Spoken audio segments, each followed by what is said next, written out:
اس لیے لوگوں نے اسے محبت کی نظر سے دیکھا، اسے بڑا عالم اور اللہ کا ولی سمجھ کر اس کی پیروی کی۔ پھر اس شخص نے ملک شام کا سفر کیا، اس نے دیکھا وہاں بتوں کی پوجا ہو رہی تھی۔ اس نے سمجھا یہ طریقہ بھی اچھا ہے اور برحق ہے، کیونکہ ملک شام پیغمبروں کی سرزمین تھی، آسمانی کتابیں وہاں نازل ہوئی تھیں۔ چنانچہ واپسی پر وہ وہاں سے اپنے ساتھ حبل بت بھی لے آیا اور اسے خانہ کعبہ کے اندر نصب کر دیا اور اہل مکہ کو اللہ کے ساتھ شرک کی دعوت دی۔ اہل مکہ نے اس پر لبیک کہا۔ اس کے بعد بہت جلد حجاز کے باشندے بھی شامل ہو گئے، وہ بھی ان کے نقش قدم پر چل پڑے۔ اس طرح عرب میں بت پرستی کا آغاز ہوا۔ حبل کے علاوہ عرب کے قدیم ترین بتوں میں سے ایک منات تھا۔ یہ بحر احمر کے ساحل پر قدید کے قریب مشلل میں نصب تھا۔ اس کے بعد طائف میں لات نامی بت وجود میں آیا، پھر وادی نخلا میں عزا کا بت نصب کیا گیا۔ یہ تینوں عرب کے سب سے بڑے بت تھے۔ اس کے بعد حجاز کے ہر خطے میں شرک کی کثرت اور بتوں کی بھرمار ہو گئی۔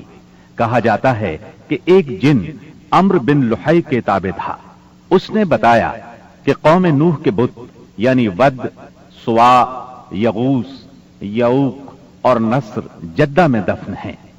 اس اطلاع پر عمرو بن لحی جدہ گیا اور ان بتوں کو کھود نکالا، پھر ان کو تہامہ لایا، اور جب حج کا زمانہ آیا تو انہیں مختلف قبائل کے حوالے کیا۔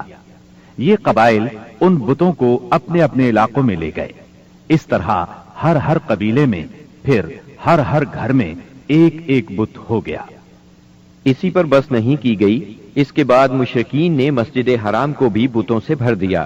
چنانچہ جب مکہ فتح ہوا تو بیت اللہ اور اس کے گردا گرد 360 بت تھے، جن کو خود رسول اللہ صلی اللہ علیہ وسلم نے اپنے دستے مبارک سے توڑا۔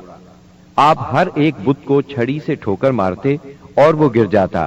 پھر آپ نے حکم دیا، ان تمام بتوں کو مسجد حرام سے باہر نکال دو۔ چنانچہ ان سارے بتوں کو مسجد حرام سے باہر نکال کر جلا دیا گیا۔ غرض شرک اور بت پرستی اہل جاہلیت کے دین کا سب سے بڑا مظہر بن چکی تھی، اور ان لوگوں کو یہ گھمنڈ بھی تھا کہ وہ سیدنا ابراہیم علیہ السلام کے دین پر ہیں۔ پھر اہل جاہلیت کے یہاں بت پرستی کے کچھ خاص طریقے بھی رائج تھے، جو زیادہ تر عمرو بن لحی کے گھڑے ہوئے تھے۔ یہ جاہل لوگ سمجھتے تھے کہ عمرو بن لحی کے طریقے دین ابراہیمی میں تبدیلی نہیں بلکہ بدعت حسنہ ہیں۔ ان میں بت پرستی کی کیا کیا رسمیں رائج تھیں، اس کی تفصیل بھی سن لیں۔ نمبر 1، اس دور کے جاہل مشرک بتوں کے پاس مجاور بن کر بیٹھتے تھے، ان کی پناہ ڈھونڈتے تھے، انہیں زور زور سے پکارتے تھے، حاجت روائی اور مشکل کشائی کے لیے ان کو پکارتے تھے اور سمجھتے تھے کہ وہ اللہ سے سفارش کر کے ہماری مراد پوری کرا دیں گے۔ نمبر 2، وہ بتوں کا حج اور طواف کرتے تھے، ان کے سامنے عجز و نیاز سے پیش آتے تھے اور انہیں سجدہ کرتے تھے۔ نمبر 3، بتوں کے لیے نذرانے اور قربانیاں پیش کرتے اور قربانی کے ان جانوروں کو کبھی بتوں کے آستانوں پر لے جا کر ذبح کرتے تھے اور کبھی کسی اور جگہ ذبح کر لیتے تھے، مگر بتوں کے نام پر ذبح کرتے تھے۔ ذبح کی ان دونوں صورتوں کا ذکر اللہ تعالیٰ نے سورۃ المائدہ کی آیت نمبر 3 میں کیا ہے۔ وَمَا ذُبِحَ عَلَى النُّصُبِ، یعنی وہ جانور بھی حرام ہیں جو آستانوں پر ذبح کیے گئے ہوں۔ دوسری جگہ یعنی سورہ انعام کی آیت 121 میں فرماتے ہیں، وَلَا تَأْكُلُوا مِمَّا لَمْ يُذْكَرِ اسْمُ اللَّهِ عَلَيْهِ، یعنی اس جانور کا گوشت مت کھاؤ جس پر اللہ کا نام نہ لیا گیا ہو۔ نمبر 4، بتوں کا قرب حاصل کرنے کا ایک طریقہ یہ بھی تھا کہ مشرقین اپنی سمجھ کے مطابق اپنے کھانے پینے کی چیزوں اور اپنی کھیتی اور چوپائے کی پیداوار کا ایک حصہ بتوں کے لیے خاص کرتے تھے۔ اس سلسلے میں ان کا دلچسپ رواج یہ تھا کہ وہ اللہ کے لیے بھی اپنی کھیتی اور جانوروں کی پیداوار کا ایک حصہ خاص کرتے تھے۔ پھر مختلف اسباب کی بنا پر اللہ کا حصہ تو بتوں کی طرف منتقل کر سکتے تھے، لیکن بتوں کا حصہ کسی بھی حال میں اللہ کی طرف منتقل نہیں کر سکتے تھے۔ اس بری عادت کا تذکرہ بھی اللہ تعالی نے سورہ انعام کی آیت 136 میں کیا ہے۔ وَجَعَلُوا لِلَّهِ مِمَّا ذَرَأَ مِنَ الْحَرْثِ وَالْأَنْعَامِ نَصِيبًا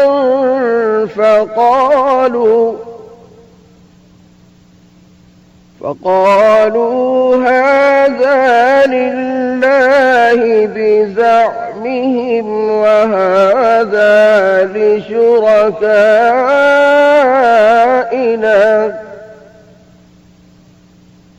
فما كان لشركائهم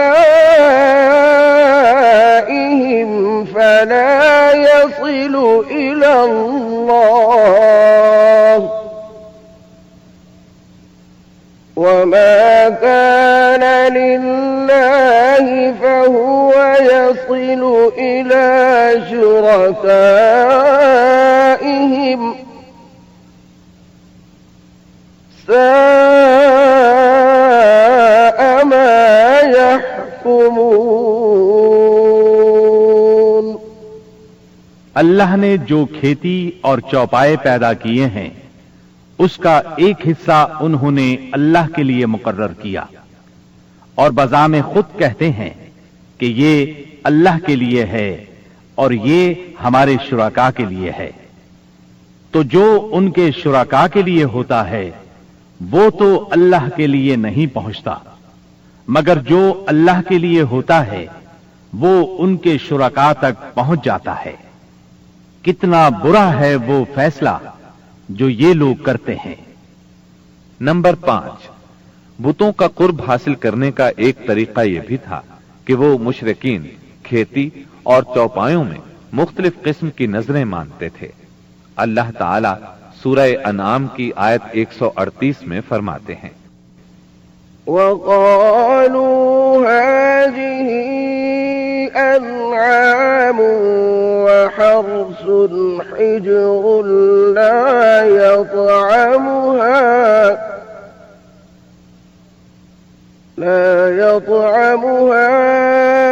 إلا من نشاء بزعمهم لا يطعمها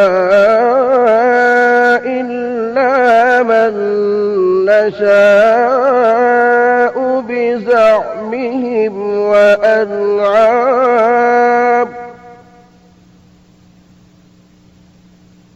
وأنعام حرمت ظهورها وأنعام لا يذكرون اسم الله عليها وأنعام لا يذكرون اسم الله عليها افتراء عليه۔ ان مشرکین نے اپنے خیال پر یہ بھی کیا کہ یہ چوپائے اور کھیتیاں ممنوع ہیں، انہیں وہی کھا سکتا ہے جسے ہم چاہیں، اور یہ وہ چوپائے ہیں جن کی پیٹھ حرام کی گئی ہے، یعنی نہ ان پر سواری کی جا سکتی ہے اور نہ سامان لادا جا سکتا ہے، اور کچھ چوپائے ایسے ہیں جن پر یہ لوگ اللہ پر افتراء کرتے ہوئے اللہ کا نام نہیں لیتے۔ یہ تھے ان کے عقائد۔ انہی جانوروں میں بحیرہ، صائبہ، وسیلہ اور حام تھے۔ سیرت نگار ابن اسحاق کہتے ہیں، بحیرہ صائبہ کی بچی کو کہا جاتا ہے اور صائبہ اس اونٹنی کو کہا جاتا ہے جس سے پے در پے 10-12 مادہ بچے پیدا ہوں، درمیان میں کوئی نر نہ ہو۔ ایسی اونٹنی کو آزاد چھوڑ دیا جاتا تھا، اس پر سواری نہیں کی جاتی تھی، اس کے بال بھی نہیں کاٹے جاتے تھے، اور مہمان کے سوا اس کا دودھ کوئی نہیں پی سکتا تھا۔